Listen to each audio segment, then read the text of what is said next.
Grant, what's your favorite botch song? Oh shit. So let's see. I honestly Only one. only one. Yep.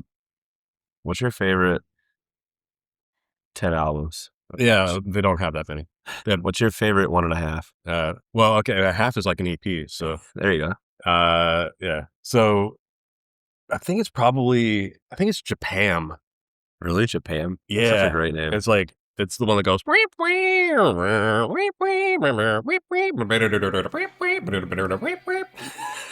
Like somebody who plays guitar totally knows that that's the song. But it's either that or it's like, or I could also do like, I think it's moving. But then on We Are the Romans, I'd say it's Told like, you one. oh fine. Yeah, Daddy laid down the law, dude. All right. What's on We Are the Romans your favorite? Oh shit! Now I can't even say it because now I was gonna be like, I would maybe Man the Ramparts. That's a good one. Yeah. So like there was somebody a while back, like he made a guitar pedal out of it. They called it Ram the Man Parts. And actually, I guess that's what what's his name?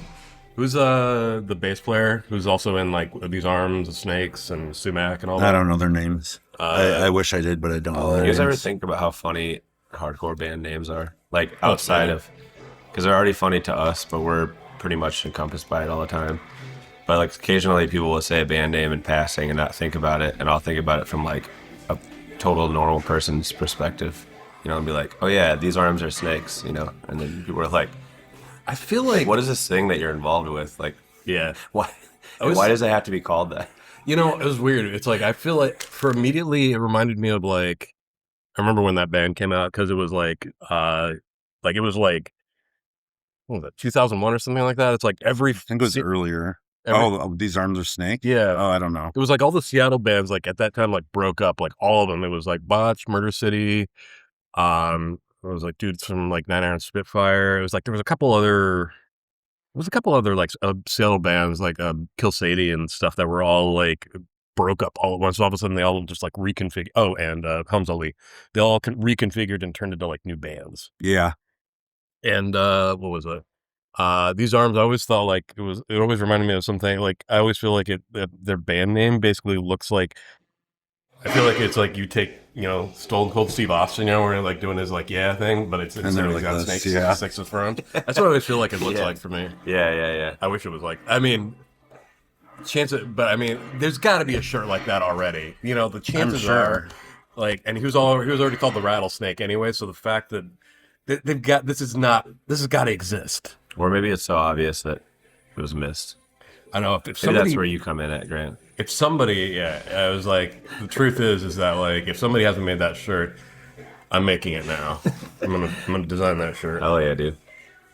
So my favorite botch song, not if anyone cares, is Frequency Ass Bandit. Which one is that? I think it's like number 2 on this one. Can you play any music in this thing, or are we? No, it'll mess it up. No, because Okay. if we do, it'll get It's the one taken that down. goes. Possibly. It starts like that. Oh, I you're can gonna do listen this. to it? I can do this. Grant. Grant's I just love it. Listen to music. I was just gonna sit here and like listen to music. Well, Number 7. Wait, let me hear. this is great. Oh yeah, I love this one. Yeah, You want to hear? Yeah. Turn it up a little. this is good radio. This is excellent radio. We'll get more serious after this botch. Dive in. Which Yeah, is it's all about getting serious. I don't hear anything. Okay, Really? now I hear something. dude. Oh, it's stereo, man. That's stereo music. So it's like no wonder you didn't hear. It's like I'm hearing the riff on the other side. You're probably hearing some other riff on that. But that's how they do it. Yeah. Now I feel it. Stereo music.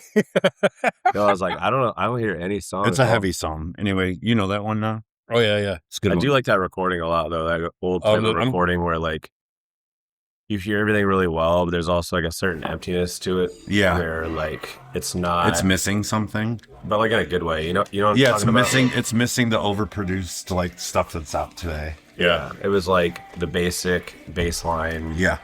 Like What are you Like talking the- about? like- just like a lot of those recordings from back in the day sound very empty, but like I actually enjoy it. Yeah, a lot of people because do. I feel like you hear, at least to me, I hear the instruments. I don't know if I'd say better, but it's just a different way of hearing the instruments. Yeah.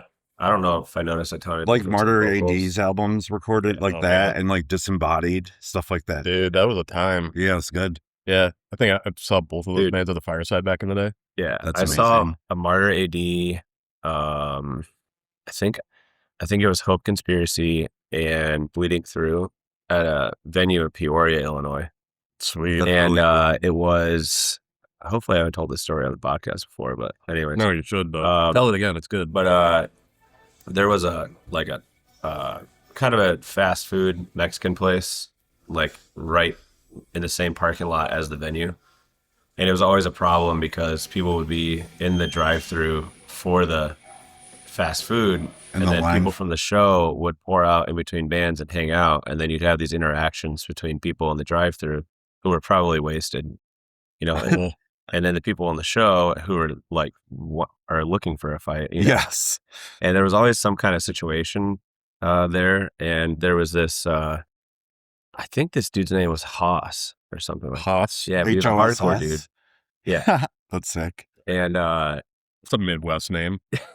You know what I mean? Haas. Yeah, exactly. You know, I mean, was Yeah. it his nickname or his real name? dude, it's hard to say. It was Peoria, man. you know what I mean? Yeah. Like that is a Midwest Yeah. nickname. Also, when you meet people in like the hardcore scene, like you always meet someone named like Diamond or like some weird name, and you're like, you get introduced to people, and you're just like, oh, and you question in your head, you're like, is that their real name or what? Yeah, Did you ever know a guy named Big Country? I actually do know a guy. See? Country. I actually met that guy in Ohio we met that guy. No, wait, it's not. Of course, it's in the No, wait. Midwest. His name right? wasn't Big Country. His name was Country. Remember that dude? Okay. We went to the West Side Conjugate Tactical Seminar. Oh yeah. And that dude, No shit. that dude, No, I believe this. his name was Country. He was like one of the instructors. Wait, that was his real name? He said that. Oh, that's I mean, bullshit. you gotta take That's bullshit. you gotta take the man as he is. You know what I mean? You can't, Yeah. and I also am not gonna be like, take a man as his word. yeah, and I'm also not gonna be like, Country. I challenge you that's not your name. Like that's the kind of guy that's gonna go to his car and just grab a shotgun. Oh, that's You okay. know, and be like, All right. Yeah. no. But no. So Fair the rest of the story was that there was always a fight in that parking lot, Okay. and for that show particularly, there was a huge fight, and it was like 2 carloads of people got out and just basically decided to fight the show in the parking lot. Damn. Fight And the show in the parking lot? pretty much, it was like the show versus like 2 cars in the drive-through. Were the bands in it? No, the bands were inside, like changing out. It Oh. was in between bands or whatever. But it was just like the people who, went to the show fighting like 2 carloads of people. And the fight ended because that Haas dude hit some guy with brass knuckles.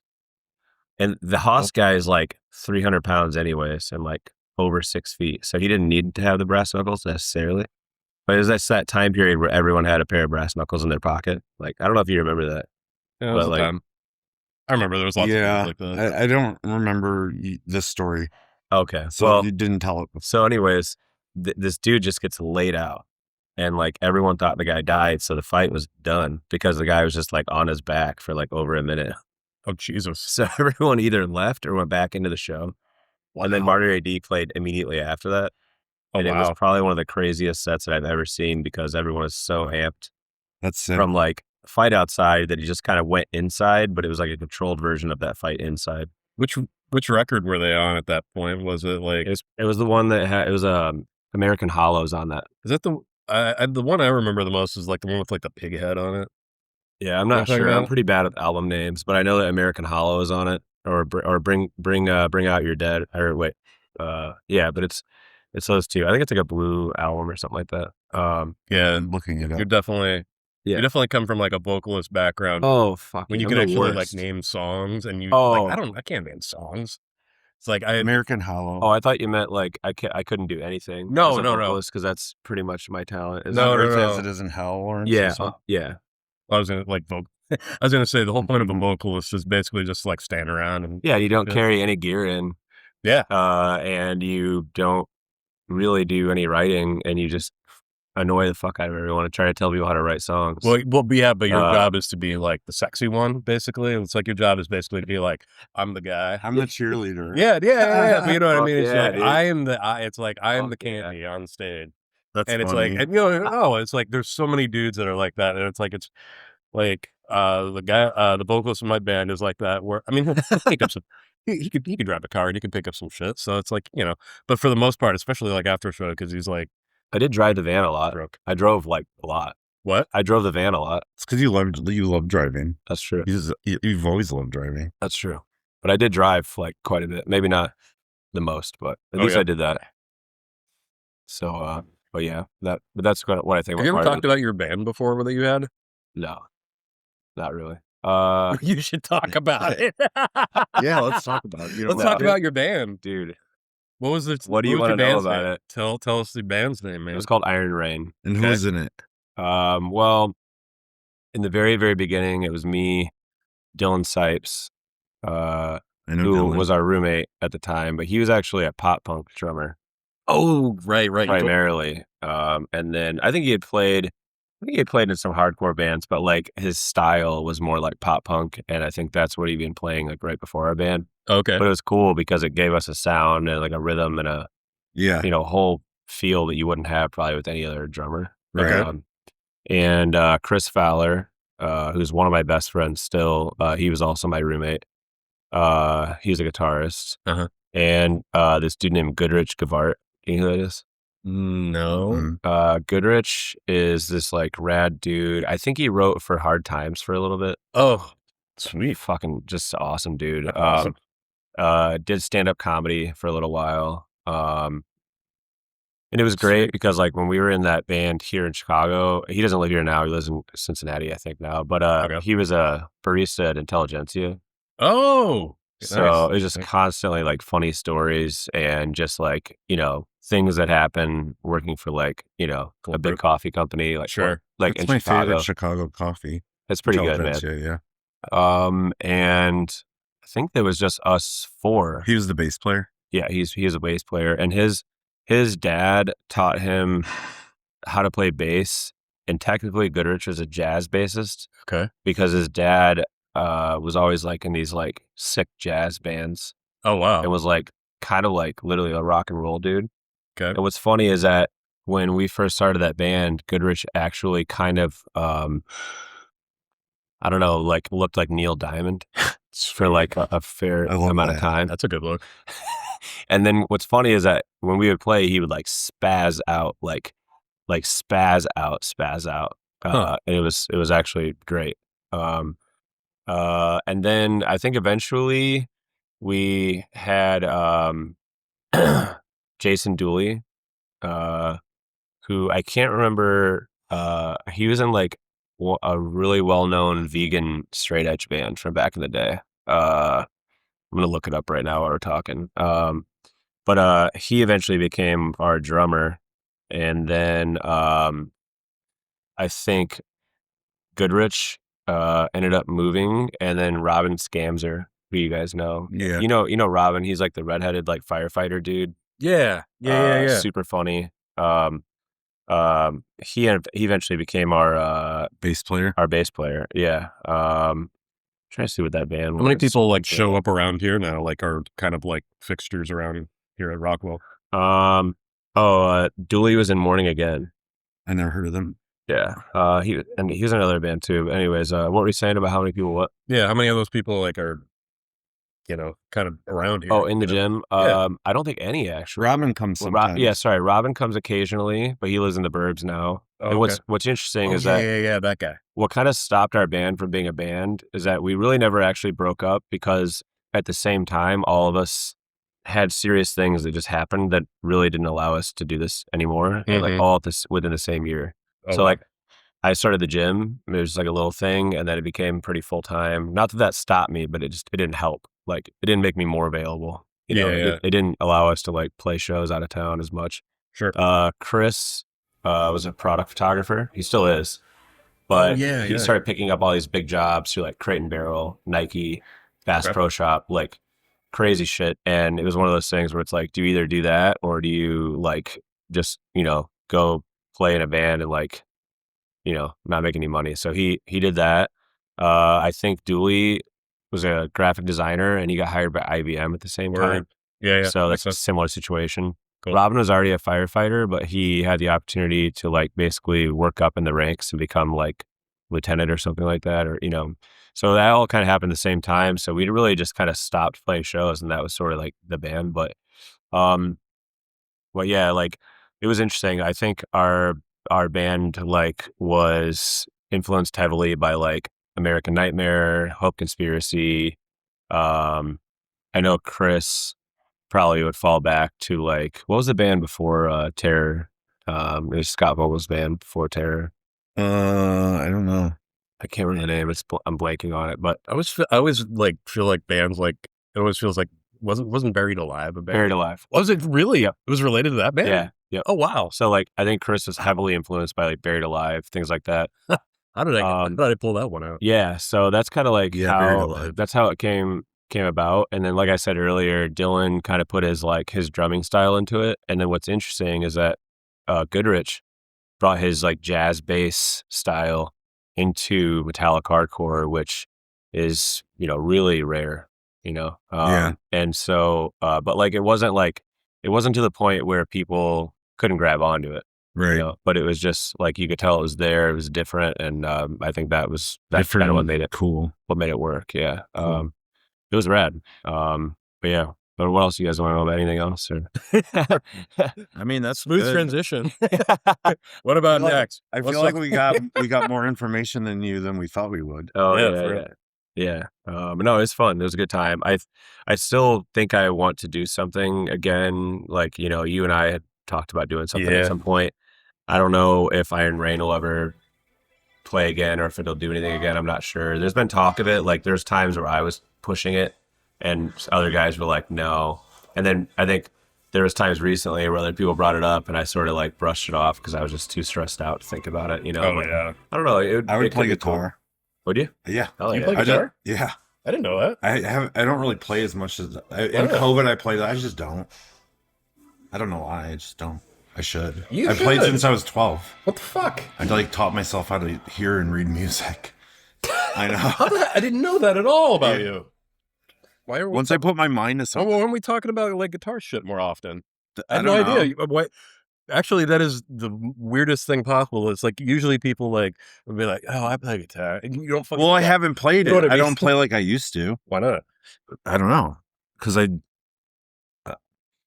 not that I'm lazy. I just am like, because I have all the stuff still. It's just sitting in my office and I look at it and I'm like, oh, I should pick that up and play it. And then I just walk away from it. Yeah. I think sometimes it's like what I notice people is like, unless you feel like you have an imminent reason to, like a demand, then you just don't. And it's a bad reason to not do that. I know I should play. You should Push me to play. What? I have Push me to play. I have a laundry list of things that I'm like, you should do that. And I just don't because there's nothing like that I need to do it for that's coming up, or something like that. It's kind of that's a bad way of going about things.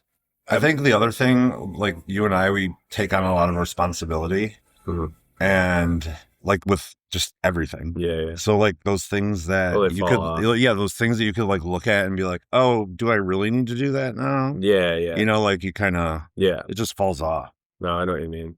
I mean, I'm not saying that you don't have. You a lot should of push. No, I know what you mean. I'm just saying that like there's one of those things where like you kind of. I mean, it's even hard like right now because like, I mean, I've got a backlog of like stuff that I'm working on right now, and it's like I've got like the band has like couple like full EPs or a record or whatever we decide it's going to be like recorded. Yeah. I haven't even, and it's like I just haven't been able to like get stuff together for it.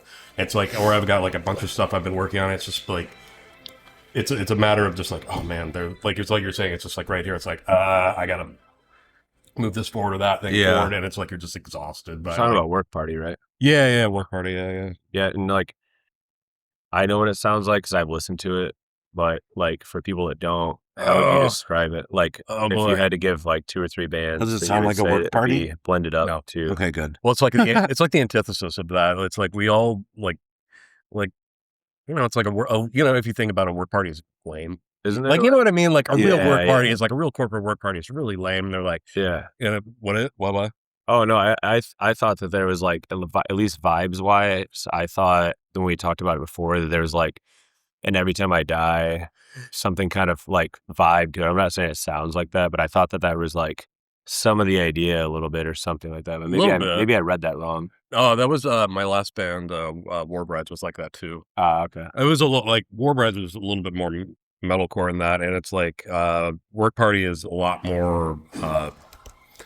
I I don't know. I wanted to lean more into like Black Flag as far as like musically goes, like into a lot more of like kind of like 80s hardcore and stuff. So it's like I don't know. It's like I really. Maybe it's just the name that sells that on me. It might Probably. It might just be the name. I don't know. Like the Justin, my bass player, is like really good at like he's the one who's named everything so far. Yeah. It's I don't know. He was like work parties are lame. I was like perfect. I love it. Yeah. It's like I was That is a great name. Yeah. I like it. Yeah. It's fun shit. Either work parties can be super lame or people get hammered out of their minds. So it's like you could look at it either direction. Oh, sure. It's either like the best party ever or the worst party ever. I mean, that's kind of the point, is that it's either really, really lame or it's like something that you're just like, wow, that was a thing. That's fun. And it's like, I've definitely, I've been and attended ones like that before. And it's like, where it's like, you're just like, this sucks. And you like leave, or like, you know, where I might like Hulk. If I drink too much, I kind of Hulk out a little bit. Yeah. Like, you know, it's like another side of me comes out and I start like, I turn in like Chris Farley. Yeah. No, really. It's like all of a sudden it's like I'm doing like cartwheels and like pressing people, like doing wrestling moves for no apparent reason. That's the kind of work party you want to be at. I don't know. And it's like someone has to be that person, you know. I mean, otherwise I'm pretty mild mannered, you know. But yeah, no, it's fun. It's fun stuff. Like I mean, yeah, the band's still going. We just got like, yeah, we got records. Records are done. Just gotta. That's sick. Yeah, I'll send it out to you later to like check out. Yeah, we'll come out to your guys' show. I don't know. Whenever like put stuff together, you know, it's like it's literally it's just a matter of just like, oh man, it's like you were talking about where you have like ideas of things that you're doing. You got so many things going on in life, and you're just like.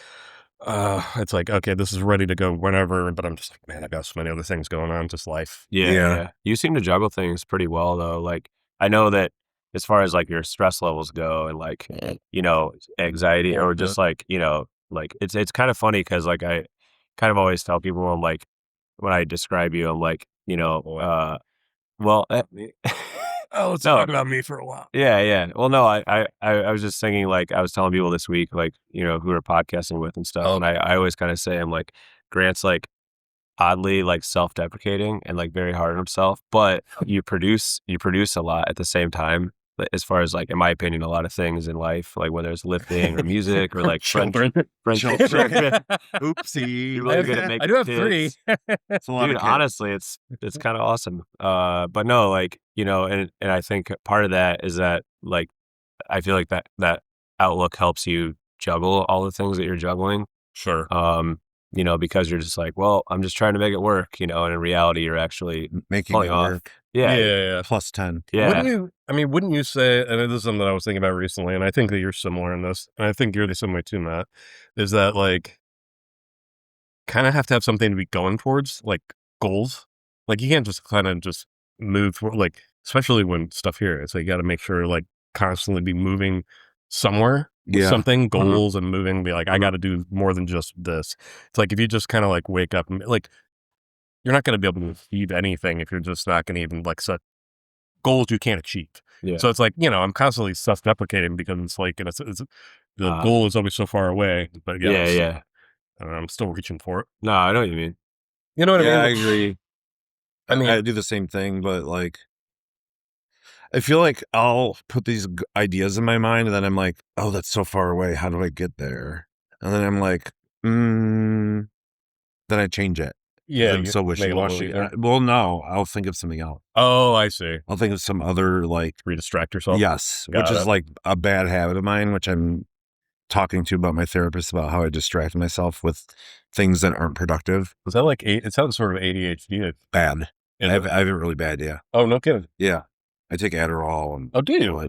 I feel like the older I'm getting, the more ADHD I'm getting. I don't know. Do you notice? You notice it? Right? That is actually something kind of ebbs and flows, I would say. Like, it's like, that's something actually that I've like read about it is that like as we age, the effects of ADHD actually do intensify. Yeah. No, I'm with you on that. I'm sure it doesn't help when like your plate just gets more full over time too on top. Yeah. You know, where it's like you have the aging part of that, you know, I'm sure that's true. Yeah. And then you also have like all the things that you're trying to take care of at the same time. And I'm sure it doesn't help keep you focused that well, you know, like on top of it. I'm sure it's like a mixture of the two, but yeah, it's like I've had a rough time with my mind about aging the last 2 years because I'm like an eternal child. Mhm. So like You like can't you, be in, you can't be this like you can't be into this shit without being like an eternal child. yeah, Right. it's Like you know all what I the mean? You're above. 100% Yeah, all like the above. all the Yeah. you mean like all the shit we're into? Yeah, like Pretty much. the hardcore stuff, playing in Lifting bands, weights. lifting weights, like you are an eternal and a lot Practicing of karate with your friends. yeah, and then my body is like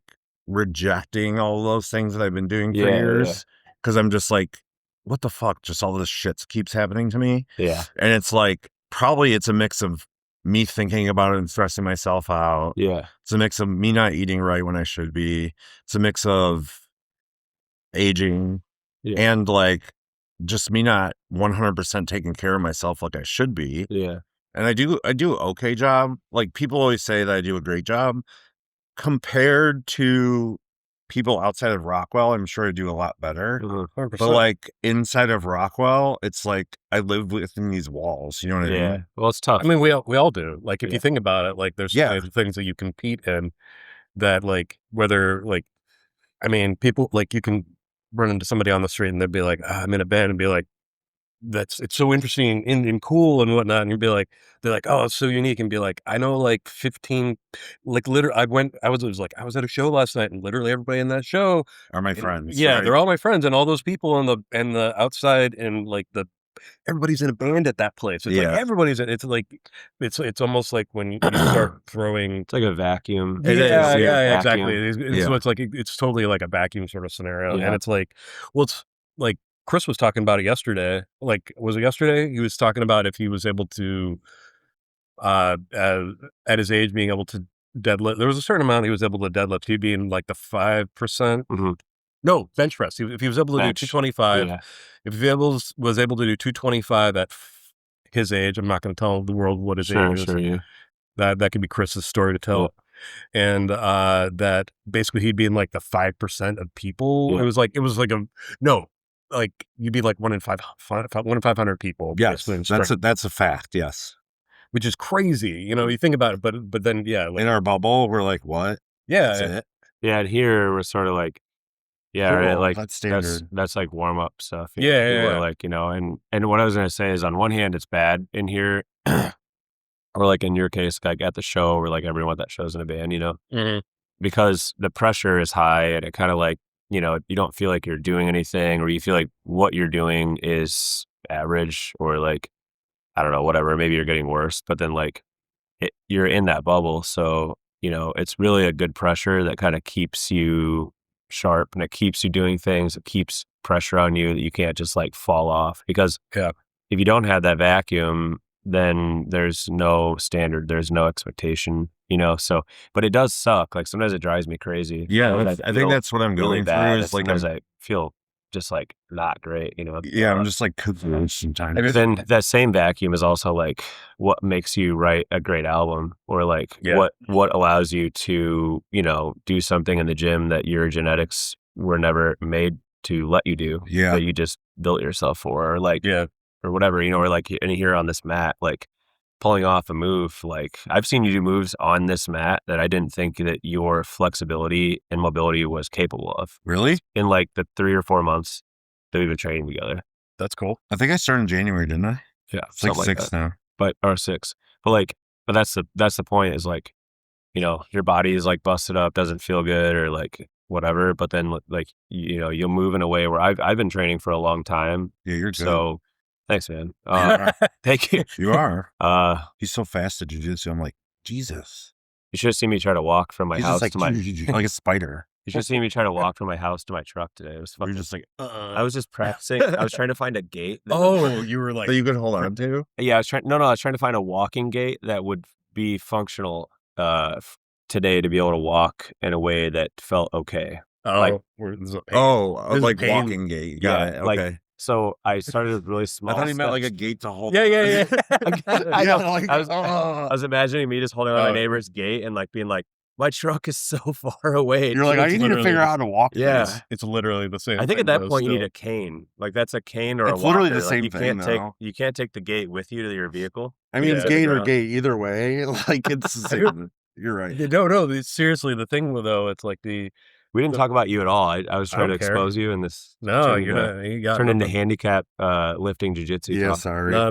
I pulled a jiu-jitsu. I pulled a verbal jiu-jitsu right there and just kind of like snuck out. You did about you. Yeah, that was a nice escape. Yeah, it was a nice deflect there. Yeah, I was like, I kind of instead of your blade, like, so what about you? Yeah, I didn't do that. I was like, I did this kind of like, hey, very sly getaway. Yeah, slinky. No, like what I was talking about is like basically I think that you find a way of doing a lot of stuff, but you kind of like are hard on yourself in a way that it like makes you productive, and like you keep there's some sort of like baseline expectation there, even though you're not framing it as such. You're not framing it as being like, I have to do all this stuff, or like, it's not going to work out and I'm going to freak out. It's more like, well, like, I'm not so happy with that. This sucks. Like, I'm only doing that, like that's kind of like your theme. Oh, but it actually works really well in the sense of like what you're slowly adding up over time. Like, like for example, like the weights in the gym, sure. Like the theme that, I don't know, when we were training last week, you called it going from zero to shitty. Yeah, that was your theme, right? And so like the idea behind that is like 0 was when you started, right? Yeah. And I think now you would say that you're shitty. Right? No, I was like, is that what you meant, or did I? No, it's I went from shitty to less shitty. Oh, I thought it was 0 to shitty. No, shitty from shitty to less shitty. Okay, I wrote it like even worse. Shitty to adequate. Yeah, shitty to sure. But you know what I mean? You're like, see, you won't even say adequate. You're gonna say less shitty. Yeah, exactly. Self-deprecating. Yeah, exactly. Yeah. I'm telling you, it's. I mean, but the thing is that I know that, like, in a lot of ways, like I could probably, compared to some people, it's like I probably have a lot of that stuff together. But I don't know, man. It's like one of those, like, again, when you spend all your time like kind of like in a vacuum. Mm-hmm. You don't feel like you can talk about it in like a confident sense, because you're like, I know like 12 people who could do that better than, like, explain this better than me every single day. Like you're right about that. But yeah, exactly. Yeah. But there's also, it's funny because like I'd be like, hey, I do this today. I'll tell my son that, and he'd be like, how much can TJ do now? Because TJ is like, giant slab of beef who can move shit around. Yeah. He's so big. Mm-hmm.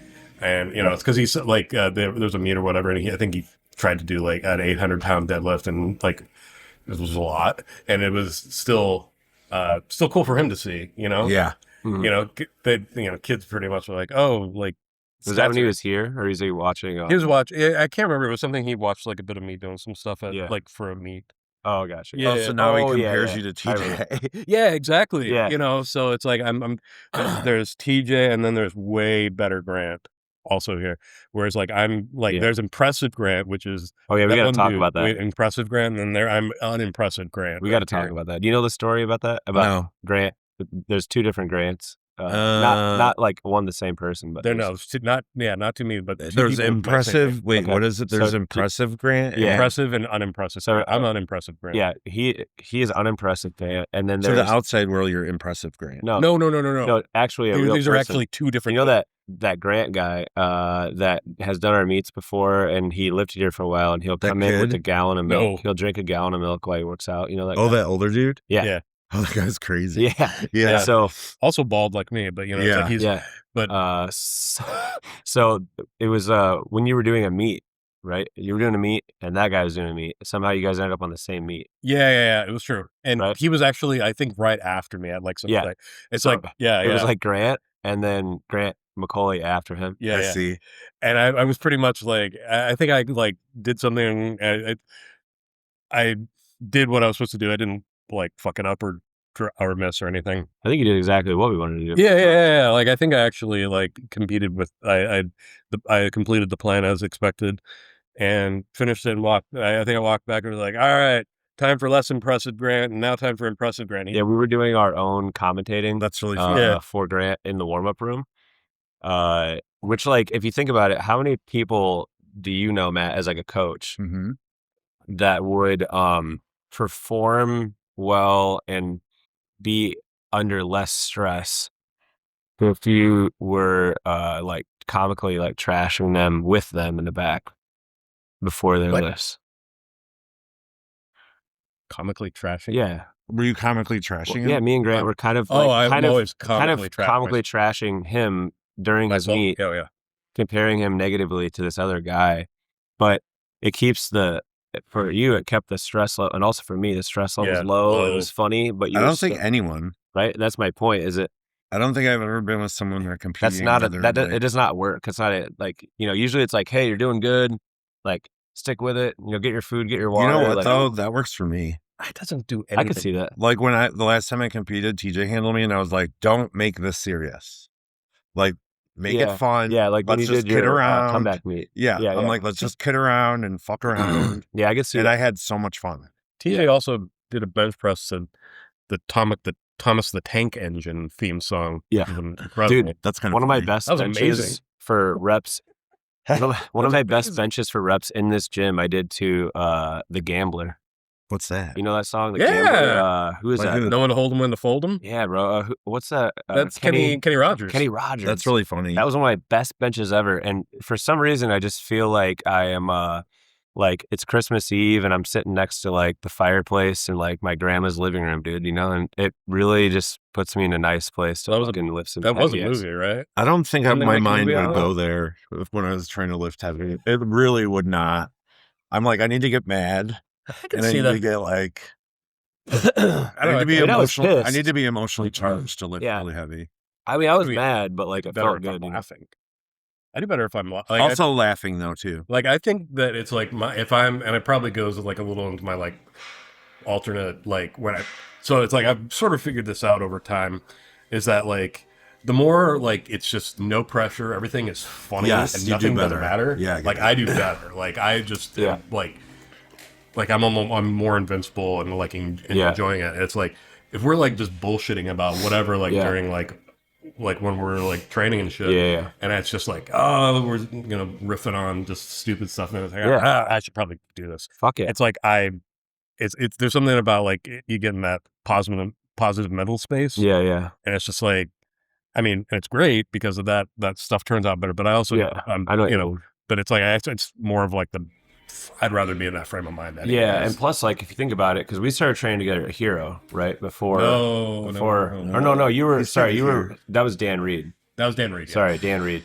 But I think, like, when Rockwell first got rolling, there was still an element of that vibe from Hero or, like, corporate gym settings where, like, everything had to be more serious. Yeah. And we weren't, like, getting off on tangents too much. There was, a lot more, like, hey, and I'm sure you'll agree to this, Matt, but like there was a lot of like, hey, this has to be like extremely professional. Yeah. And like done a certain way, like results only, that kind of stuff. That was a lot of the vibe like in the beginning.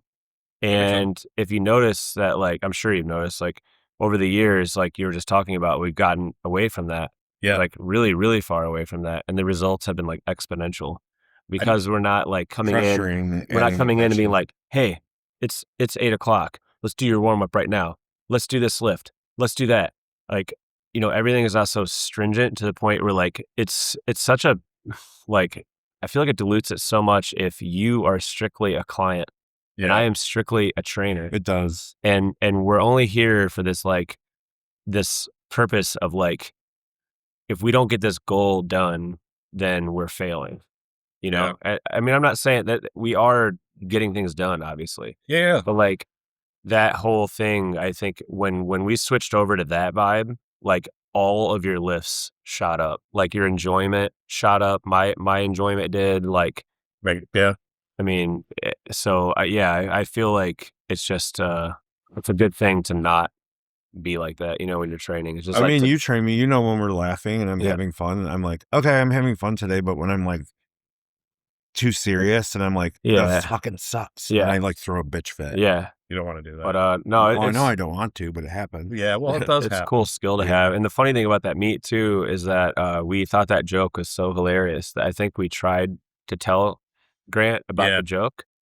And did he just like he was like, yeah, I'm more impressive. He shrugged it off. He's like, yeah, look at me. He's like, look at me. I am impressive. It was hilarious. It was one of the funniest things. It was one of the funniest things I've ever witnessed, and not a haha way. Were you just like in a wow way? It just made our story that more credible. Like the whole thing where we're like, you're not that impressive. He is. And he was like, yeah. I am. And I was like, I would have been like, okay. Yeah. Like, I think I like kind of like took a couple steps back and I'm like, there's no way I can ever be on this level. Ever. See, your problem is that you're not on. Go back and eat that a bag of Skittles that I brought with me. You're not on a Fairlife milk. Yeah, well, you're not that. You're not. Yeah, you don't have a gallon of milk, and also not on enough compounds. Oh, no, I think. So we got to talk about your supplementation. Yeah, I think I'm gonna supplement more donuts in my diet or bagels. Oh yeah, yeah. Valerie just went to Pop-Up Bagel, that new place. Yeah. Is that the PE one? Pop-Up Bagel? Is that the private equity one? Yeah. No. That's Call Your Mother.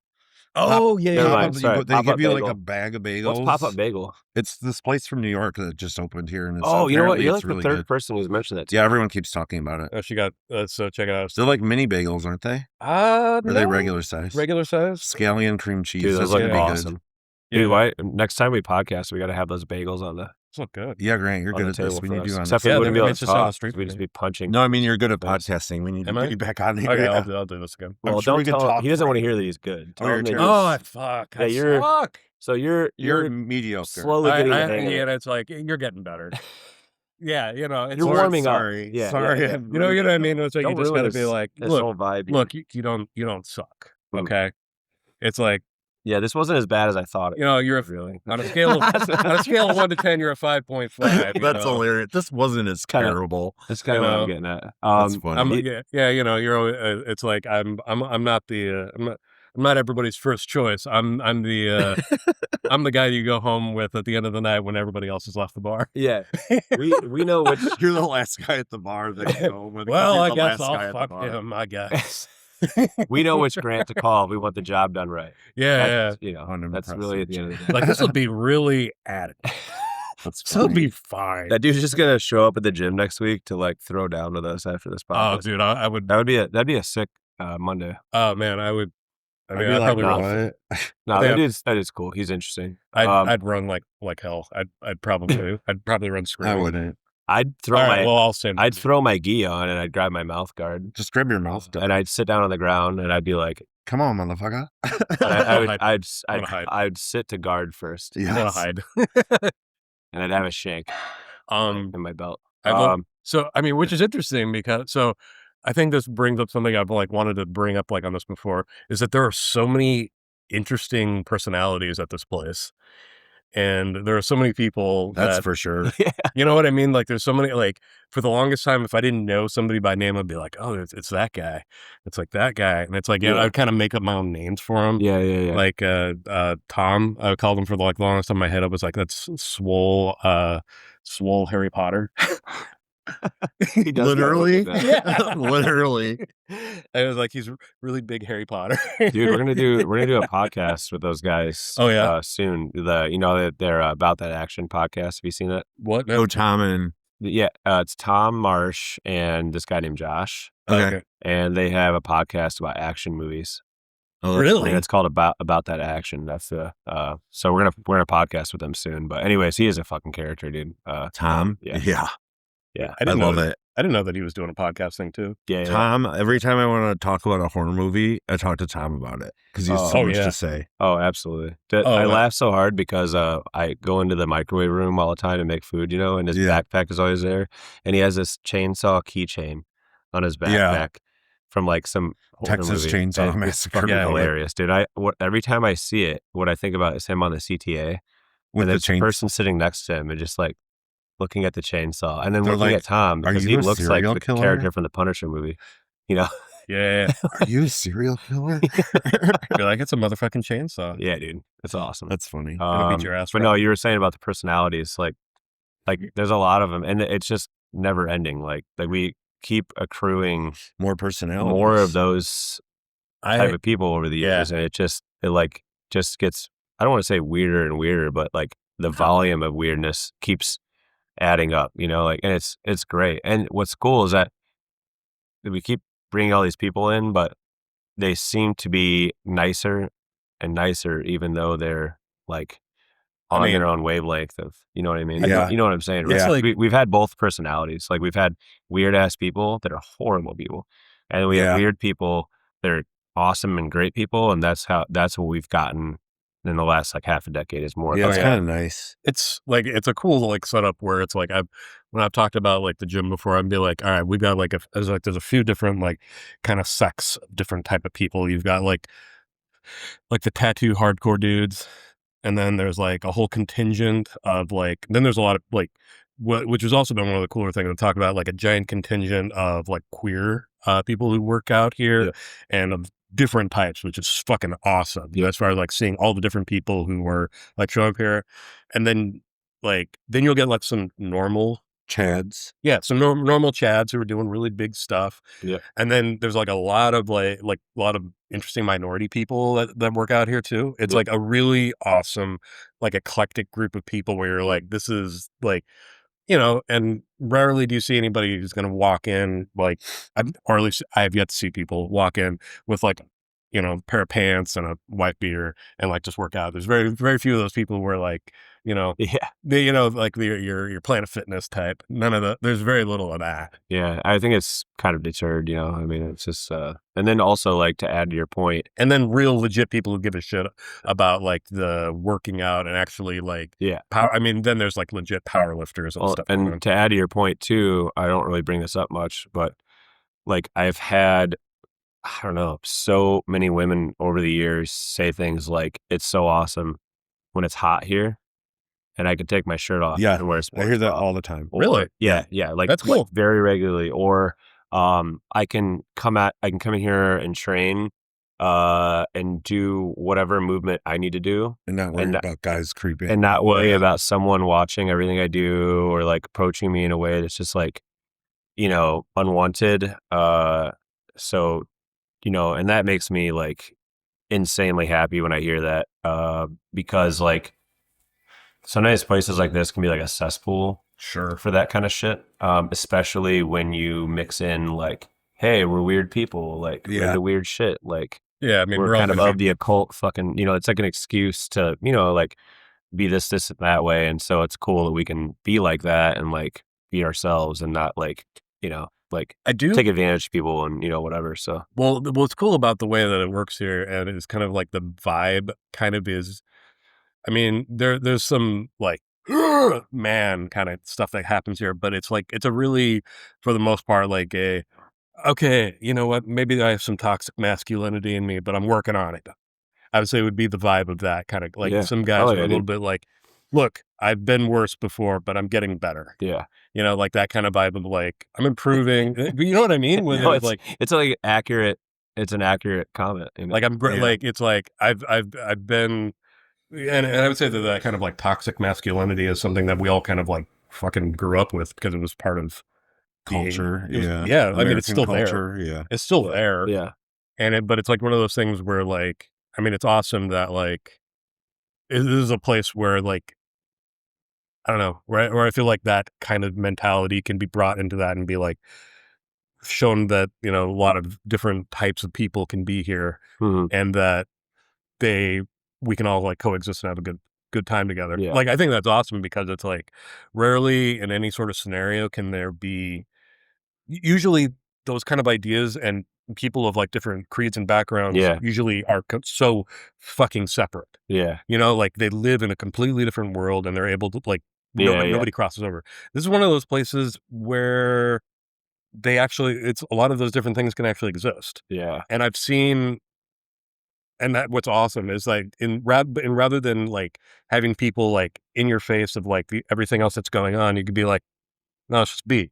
It's just be. That's what I was going to say too, is like all the things that we're doing in here are like the priority, but then in the background, you have all these other bigger points that you're mentioning that are sort of like being developed and like, not like perfected, but it's just like, it's just being approved upon. And we're not like focusing on that, we're not coming in here every day and being like, you'll come in here. This is what we got to do. It's like this, it's not false, like forced, like we're not doing that. We're not advertising it, but we're just like, hey, let's just get in here. Let's just like work on ourselves, get better, improve this and that, like show up, consistently, you know, and then all those other things kind of fall in place. And I think that's why it works so well, is because we're like, and you'll agree with this, I think, but we've always made it about the weights like first, and everyone is welcome to do that, and then all the other good shit comes from that. Yeah.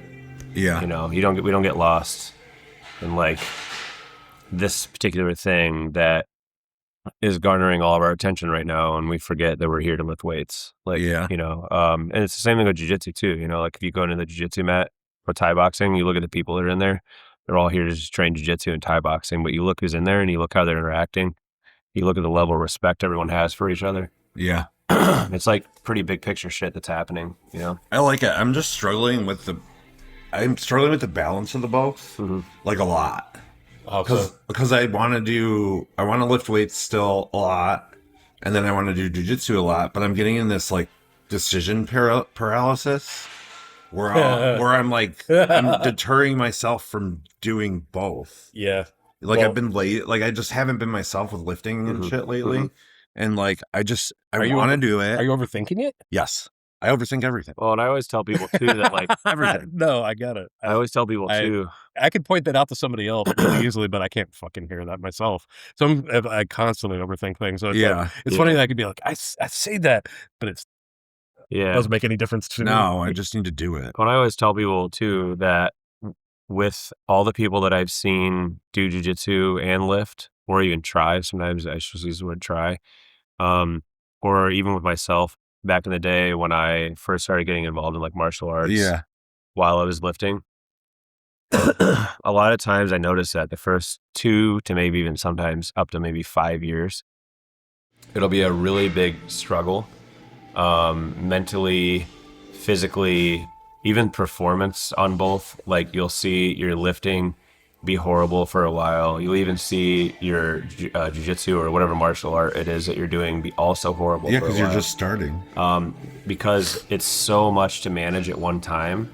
And at the moment, you're not specializing in either because you're trying to improve on like both fronts, right? And the one front alone is hard to improve on. Yeah. But when you have both of these things that are for a lot of people impossible to get good at, it's pretty bad for like an extended period of time. But like all you can do is keep doing both, because eventually your body gets used to the demands. Your mind gets a lot tougher. You know, you find yourself like complaining internally less. Yeah. You find yourself, and I'm just speaking from my own perspective. Well, then add an injury to it. That adds injury. Yeah, because my knee's been screwed up last year. You also find yourself making excuses less. So for my recent win as like a lifter, jiu-jitsu guy, is that for a really long time, I was like, I can't go to open mat on Fridays because I bench heavy on Fridays. And I also had a shoulder injury. So, and the shoulder injury usually that lasted like a year. Dude, yeah, and like that's real. Yeah, and like really, like with a shoulder injury, benching and then going to sparring at night is like not a good combination, right? Yeah. So I didn't do that for a long time, but there was a moment where I had a realization where I was like, dude, like you can go to open mat once in a while after benching, and it's not a big deal. And what did that lead me to do? Now I go to bench Fridays and I go to open mat after a bench almost every Friday. And I've become accustomed to that demand. But it took me like a long time. Balance Point started in 23, and I was going to an open mat once every like 3 to 4 months for years. Was it because you didn't want to do 2-a-days? Or because I think it was because I told myself I couldn't, first of all. Because I told myself I couldn't do both. Oh. Because I thought, if I benched during the day, I'd come into open mat and just get smashed by everyone. I mean, that's funny because I told myself that too when I started in my brain. Yeah. And then I started doing Wednesday bench and then going to class you after. Could do it. But it's I really miserable. like that. Yeah. It's miserable, but I like it. Yeah. But like, I feel like I need to do that because it gets me my weird Rockwell brain. Yeah. I mean, I was, for the longest time, I don't know if it's like, I would not want to lift heavy and like record or play a show at the same time. Yeah. Because like I would be like, I don't want to have like deadlift hands and be like, all right, well, I guess I'm gonna do this. You know, it's the overthinking. Yeah, exactly. Exactly. It's always the overthinking. You're fine. You're fine. You know, a big thing for me that got me over that, dude, was like, I don't know if it was someone that said it to me or if I just realized it on my own. But like, if you take a football player, right? Yeah. football players go to games and play games, right? And they play hard, and they get tackled, hurt, they get everything hurt, they are exhausted, they're doing cardio. Yeah. I mean, it's a very like rough sport, right? They go to practice the next day. They usually lift. Sometimes lift in the morning. They go to practice at night. They'll have another game that week. They lift weights. They go to practice. They play a game. And you don't really ever hear football players say, I can't lift because I have practice later, or I can't play a game, because I just lifted last night. And that, I don't know what it was, but for some reason, that idea of them just doing all the above and just making it happen was what made me realize I'm like, I can be athletic. I can lift weights. I can lift sore. I can lift and go to jiu-jitsu and feel like shit. Like, I mean, it also would help if you're making millions of dollars doing it. Yeah. No, you're not wrong about that. I mean, you know what I mean? You could be paid a lot to do this. Exactly. Yeah, it'd be better if I was getting paid a lot to do it. But yeah, but you know what I'm saying? Those guys are also like mortgaging the end of their life and getting that money now. So their brain is. I mean, I think you. I think you'll be. They're literally playing Russian. Like they're playing like craps with their life by. Yeah. Some of those guys, some of those guys will be okay, but some of those guys will not. But, I mean, you're pushing yourself that hard through any like sport like that. Like you're taking off in the end. But whatever gets you to the next like training day, or whatever gets you through your lift, or whatever gets you to go to jiu-jitsu, that's just like. Yeah, I'm a big fan of lying to yourself. I think being delusional. I think I need to start doing that a lot. Thing. I mean, like we probably being delusional. You're going to feel overwhelmed at first, and eventually you're going to like develop the habits to hang with it. Yeah. You know what I mean? I'm going to keep doing it. Yeah. Just, I'm in this is the reality. I'm in this spot where I'm just, like you said, Remember we talked about the percentage of people that make it to blue belt? Did we talk about that one day on the podcast? I think we did. What was it, like 5? Or maybe maybe it was Andy Bizzett. No, because I remember you saying it. But yeah, it's a very, very low percentage of people that make it from white belt to blue belt. Sure. I'm going to stick with it. And then the people that make it from blue belt on up, it's like it drops off by like, I don't know, let's just say 70% or something like that. But even still, to even get to either of those points, or even points before that, still impressive. Yeah, really. Yeah, exactly. But the hardest thing, like what you said, back to your point of where you're bad at both. Mm-hmm. I used to be such a good like power lifter, and the fact that I'm not really lifting 4 days a week and lifting heavy right now because of my injury or whatever. Is really fucking with my brain. Yeah. And then now that I'm taking on a new sport. Yeah. And I'm sucking at it. Or I'm not sucking, but I'm learning. Yeah. I'm in this lose category in my head where I used to be like, oh, well, I could still at least bench 350, 400 pounds. Now I can't even bench 315 basically because I'm like, what the fuck's happening to me? But you're also like focusing. There's something we were talking about yesterday. It's like when you're focused on certain kinds of results, then you're kind of going to miss out on it anyways. You know what I mean? If your result is... No, I'm not thinking, for me, I gave up the chasing results like before my last meet. Cause I can't do that. I think it's more of finding a balance and a consistency where I feel like I'm progressing and doing good. Well, Does that make sense? Yeah. No, what I'm saying is like being able to like I don't know. I guess I would say that it's like a matter of saying that it's like, it's actually, in a lot of ways, you're actually doing more and you've kind of like allocated your space or whatever of capabilities. You're moving it across different spaces. Yes, correct. Yeah. So, and the thing is that kind of like reallocation will allow things to like actually grow more in the long term. Yeah. And it's like, so it's like the expansion is actually the impressive thing. Yeah. So you're allowing more space in there, which it's hard to explain and it's hard to like show. It's hard to see for me. I don't see it. But to hear it helps. You know what I'm saying? That's a great point. That's a really good point. Yeah. But it's one of those things where like, if you're if not even on the results, but just like what is actually getting better. It's like, okay, well, you might be allocating your time and experience through multiple things and doing it like this, but your stamina has likely gone up. Oh yeah. My cardio's better. That's a good point. And that's like, you look at it like that's... Well, and how hard has your cardio gotten pushed? Bad. I can't, on open mat, I get it, like I went once and I was like, I can't fucking breathe. Yeah. So and everyone else is just like, but that's a good thing because nothing in there that you're doing is it's going to be able to do that. You could get on the Jacob's ladder or get on the rower. It's not gonna make it as hard as this. But nothing's gonna ramp your heart rate like that with adrenaline and anxiety. You know, so like his point about like there is a win going on that you're not realizing, like while you're still also lifting weights. It just doesn't have the kind of result. Like it just has a result that you can't really. Yeah, the way I'm hearing this is that say you have a garden, right, and you only have so much space in the garden, and you're growing all tomatoes, right, and then you decide that you want to branch out, so you could grow half tomatoes and grow half like cucumbers. Yeah. Which is good because then, you know, if you're selling them at a shop and you're only selling tomatoes, people are going to come buy tomatoes. But if you're selling tomatoes and cucumbers or zucchinis too, you have more. I got a better analogy for you here. So, you know that like there's usually like rotation with like vegetables, like usually with like, you know, they're like the whole plan of like what season you grow different things to basically enrich the soil. Yeah. Like you're kind of in a different season or like basically like when they brought in like, you know, like you'd be planting like peanuts during a time to kind of enrich the soil or doing these sort of things. Like it's, you might actually be able to switch over to different things and do better at those times, but it's like that makes sense. That's good. Like, so it's like you could probably reapply this learning time back into the way if you wanted to, but you know, it's more about the rotation. There's more time that's happening now. It's like there's an overall strength happening. Yeah. And like to add on to your point too, and then I want to get into that strongman meet too. Yeah. But like, we could stop talking about No, but like about what? Gardening. Lifting is really about gardening. Yeah. At the end of the day. Period. Amen. Eggplants. Period. Eggplants.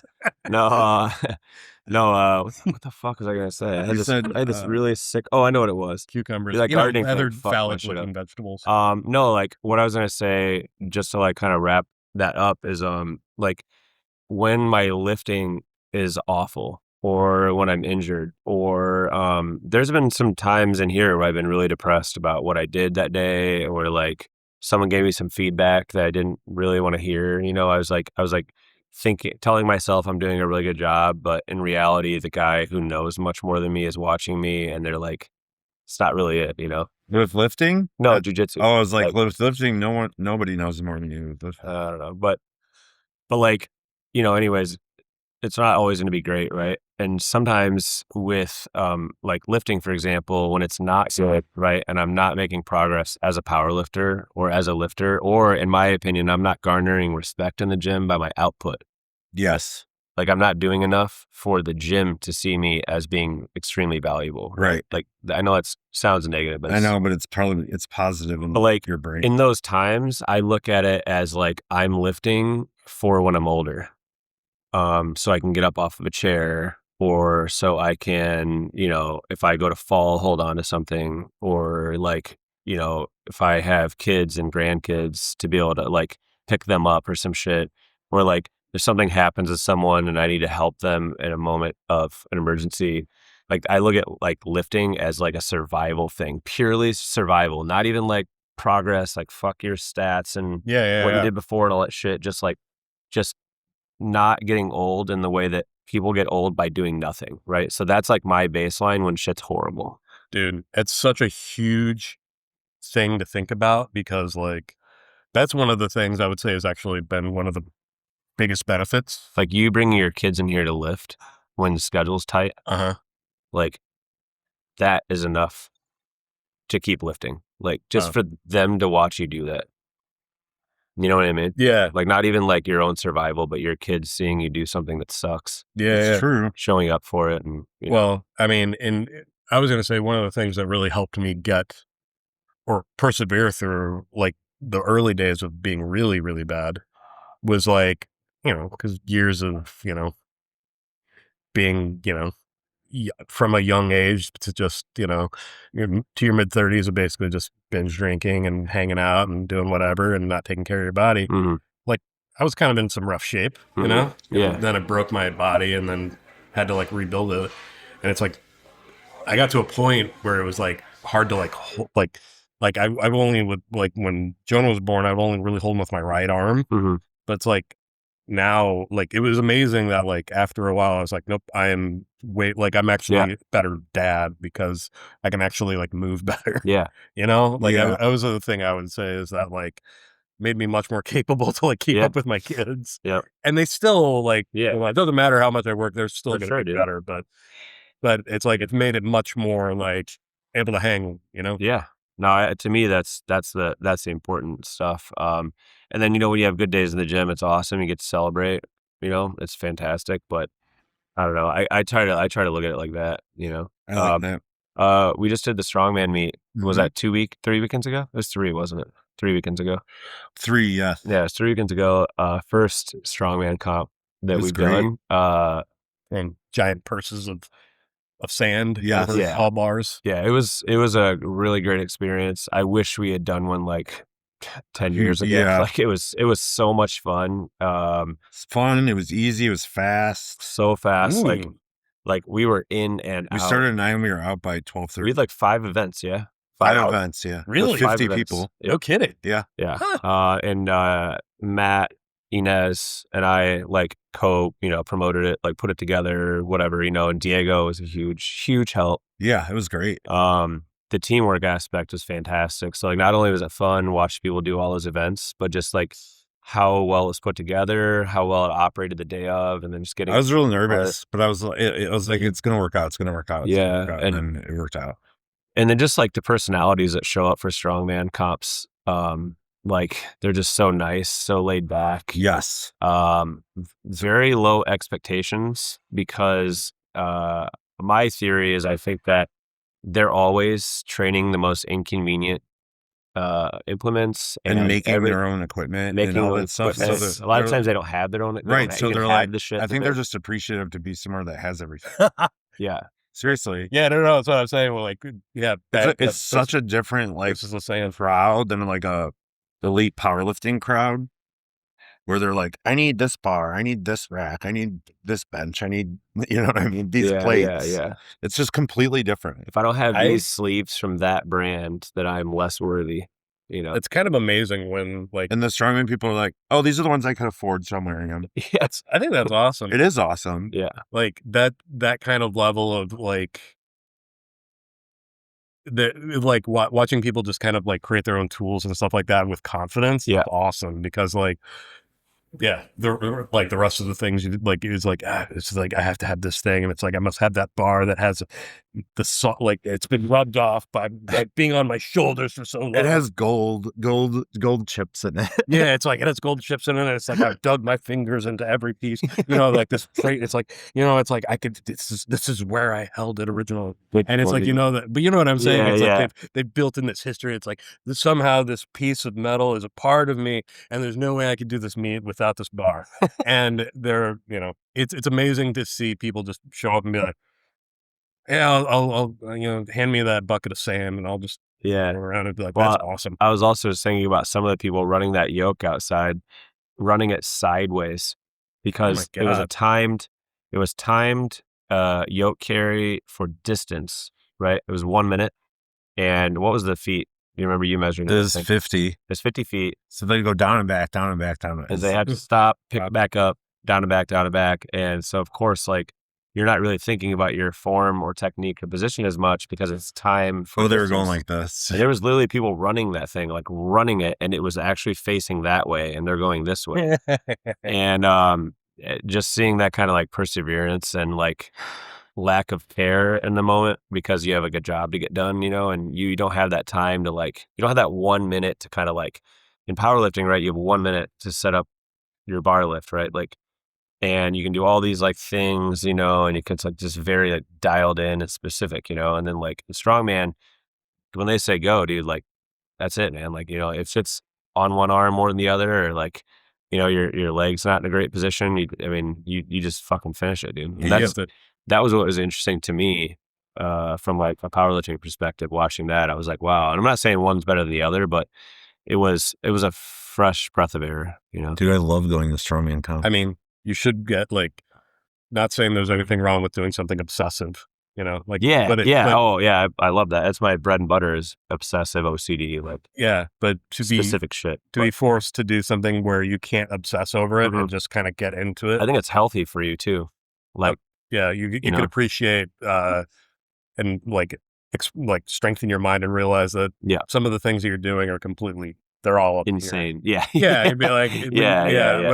When I'm making jokes about like people who need to use a certain bar for a thing, it's like that we all have that. It's like, you think you develop a kind of relationship with a thing and you think it brings you luck. Yeah. And the thing, like, and it's like to be reminded that those things are not always real and it's completely like psychosomatic. Yeah, I've done that with things before. There were certain things that I thought I had a certain way, and I was like, this helps me do this thing really well. And then enough time passed, and I realized I'm like, that was completely made up, and you actually just are doing the thing, and that shit you thought was helping you is actually just like, you were leaning on it. Like, but it's part of the process.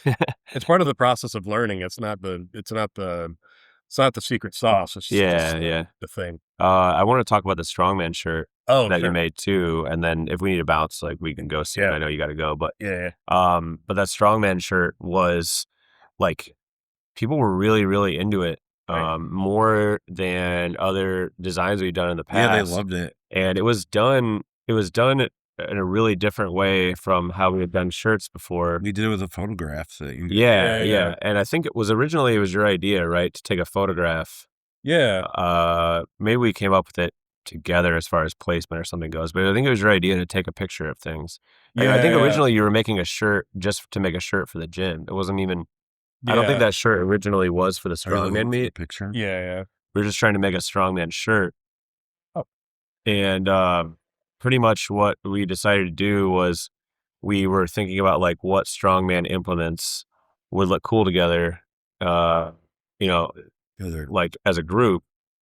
And it was me, you, I think Diego. Yeah. Kind of move shit around in the gym and just place things together in a way that like was like appealing to the eye, but also like it said a lot. And like that photograph or like that illustration, it says a lot without saying anything. There's not like a saying on it, there's not like a message being sent, but like you can see a lot by like the brick wall in the back. Like the yoke looks menacing in its own way, and stone, the circus dumbbell. And I wanted to like talk to you a little bit about putting that together and like what were you thinking when you were like changing it from like a photograph to like an illustration, and then also like even the font has like certain. I want to know how you got an idea. There's like a musical like connection to that font, whether some people realize it or not. But I think the reason they like that a lot is because the font has a certain feeling to it that they may not even be aware of, but like we as weird music people know what that font sort of entails, right? Like you think of X amount of bands when you look at it. I mean, that's where you took it from? Yeah. The Fang record, Land Shark.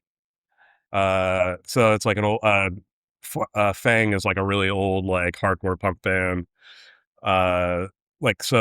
Sort of kind of was going with that. I also was like sort of basing it on like a little bit like some like 80s style,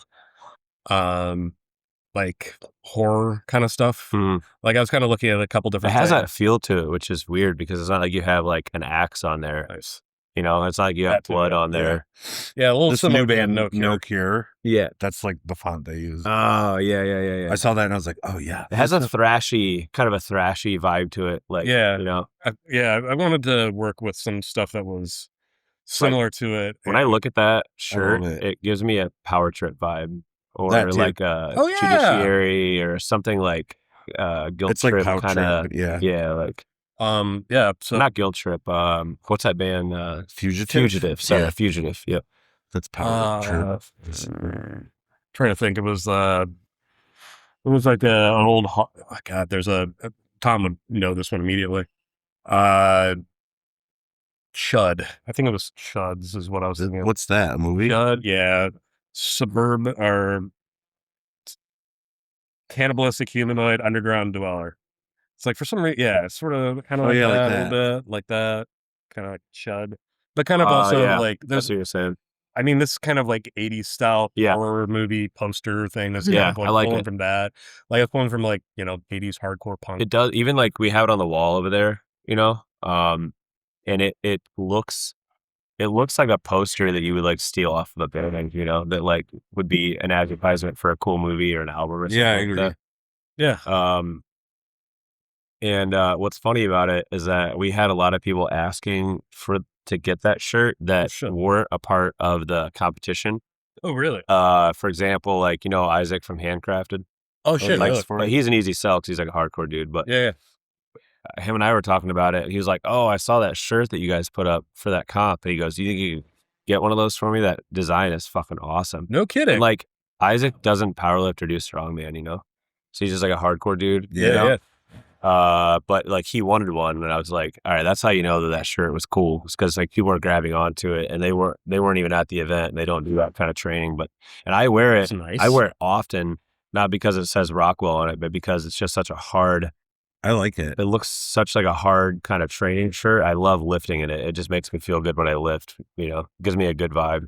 Grant, so cue for next year. Start working on a design for next year. Okay. But no, I'm gonna keep doing a lot more stuff. That's cool. Yeah. Yeah. It's like it also like it has like a totally like thrashy like. I like that shit a lot. Like.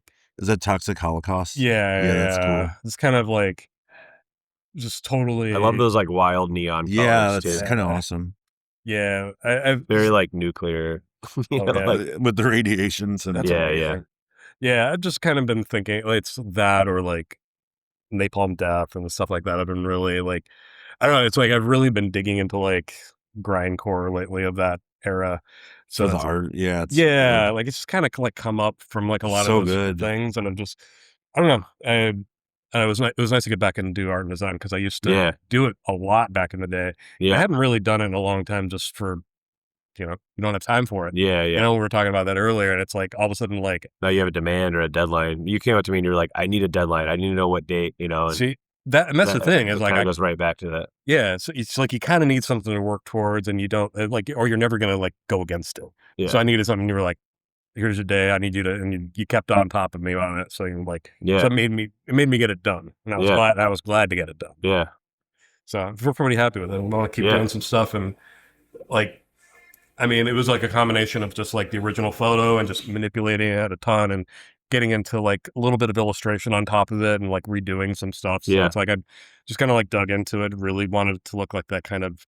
It also reminds me a lot of the like the Minor Threat like stump head kind of thing. Yeah. I love that like grainy, contrasty kind of. It's clean, but it's not photocopy look. Yeah. Photocopy is a good reference for it. And I will say too that, and I'm sure Matt, you can attest to this because you've dealt with a lot of people designing shirts or designing apparel, or whatever. Yeah. And sometimes the communication can be rough with people because, and Grant, I'm sure you can attest to this. Sometimes when people make things, I'm guilty of it too. You don't want to get any feedback other than that it looks good, So sometimes when you're communicating with people, it's tough to say, "Hey, I like what you're doing there, but I want to make these little tweaks or these little adjustments." 100%. Because sometimes you're afraid to tell people that because they'll reply negatively or they act like it's a pain, or like it's not a fun process. Yeah. And one thing I noticed with Grant was that like it was very easy and chill. Oh yeah, like you want to do that? Let's see what that looks like. Oh yeah, that could be kind of cool. Like, what do you think about this? And I really like working with people like that, where it's just kind of open ended. It's fun, and you're really both working together to just try to make an end product like look nice. Yeah, like try to create something that you're happy with. Yeah, and it's not like the creator telling you what your vibe should look like or be like, and it's not you telling the artist how to create art. It's kind of a blend of the. I get it too. That's an awesome look. I never realized until just this moment. I was like, "That's a bottle." Oh yeah, you're right. It is a bottle. I always thought it was like a log. It does. Yeah. I thought it was a cigarette. Oh, well, that's even better. That's funny. These are all great. Like actually now I need to do one that's like a log. Yeah. It's like it hasn't existed. Yeah, there you go. I mean, but that's kind of the thing is you just kind of need to like do some things and get back to it and enjoy things. Yeah. How are you on time? Do you need to go? Or I'll probably wrap in like a minute or two. Okay. Cool. Let's talk about that Napalm Death song that you were talking about the other day. I wanted to get into that. Me and Matt get into our bullshit in another podcast. Yeah. But there was a Napalm song that you were talking to me about in the gym the other day that was like, I think it was related to lifting. Or maybe it wasn't. Maybe it was his life. But no, we're talking about Twist the Knife. No, it's called You Suffer. So it's like the shortest song ever. It's like it's like you suffer, but why is what he's saying. It's such an amazing point. It's one of those things like how we like kind of how do we persevere through stuff, because it's also like how we're talking about this earlier, especially with everything, just how much like suffering through pain and everything. Like, are you suffering? We're not suffering. We're just going. And it's like it's interesting like to really think about like how to do things like to minimize our suffering, because suffering is worthless. Like, you shouldn't suffer. It's like you should, not saying that you can't have pain and that you're not going to go through it, but you shouldn't suffer. Like, you should be, or at least feel like because suffering feels like you do it for no reason. Like especially if you're like doing like, and I think that it just kind of helped me like think it's not that things can't, not that you won't have to persevere through things. Yeah. But you shouldn't suffer. Suffering basically feels like you're like hurting yourself. Like, why do that? Yeah. But does that make any sense? Like, even if you're doing something where it's like, you should feel like some sort of sense of growth. So growth shouldn't feel like, growth shouldn't be suffering. Yeah. So how would you frame what the opposite of that is? Suffering? Yeah. Like, how would you frame what the opposite of suffering is? Like the productive type or productive? Growing. Like, if you think about it, like, after a next day bench or whatever, like you're feeling pain up in your corners and stuff, and you're just like, that's progress. Yeah. Yeah. Progress is the opposite of suffering. Yeah. I'm always like, I'm so sore. We had this ongoing joke with Pat and TJ. Yeah. Because I'm always just like, ow, my ass hurts. Yeah, it hurts, but it's like, it hurts, but it's growth. It's really what's happening. If you think about it, it's like, that's what it should feel like. Not just pain. Yeah. Growth. Yeah, and I think like to your point with the soreness thing, it's like, if it's something that you can overcome in say like, I don't know, 3 to 5 days, I don't really see that as like suffering or the negative type of pain. Like, it's if it's short term or relatively short term, I kind of view that as growth. But growth sometimes can be really uncomfortable and really demeaning and painful and like disgusting, Yeah. Yes. And hurtful, like physically and mentally. So would you say that you do have to somewhat go through some suffering to grow? Absolutely. I think so, without a doubt. I don't but think not they're extended amounts. Yeah, but like not like what's the word? Like, I'm trying to look for the word of like no return. Like, like there has to be a return, I feel like. ROI. What's that? ROI, return on investment. Yeah. If there's no ROI, my banker Jack would be stoked about this segment. I'm gonna be like, hey dude, like watch this podcast, but skip to the last minute and 30 seconds. The rest of it, you're not gonna need to know any of that information. Come in here. What's your ROI on your day? No, that's a great point. Should we wrap there? Or do you want to get into the Bring Me the Horizon stuff? Well, he's got to go. We can set this up for like another time. All right. So we will get into Bring Me the Horizon next time. Sure. I was going to say that. I was going to say we can talk about it next time. Because that guy just made a new Lassus guitar, which looks pretty cool. Really? Oh, really? Which dude? The guitar player in Bring Me the Horizon. Whatever that guy. Was that the guitars you're looking up? Or no? I don't know. I've looked at him before. Like he has like a custom like Jackson guitar that looks like I think it's like a surf guitar. Cool. Yeah, I'm gonna like probably lay on a lacrosse ball and then jump into a pool of buffers. So I can try to do jiu-jitsu. The model. Yeah. This one?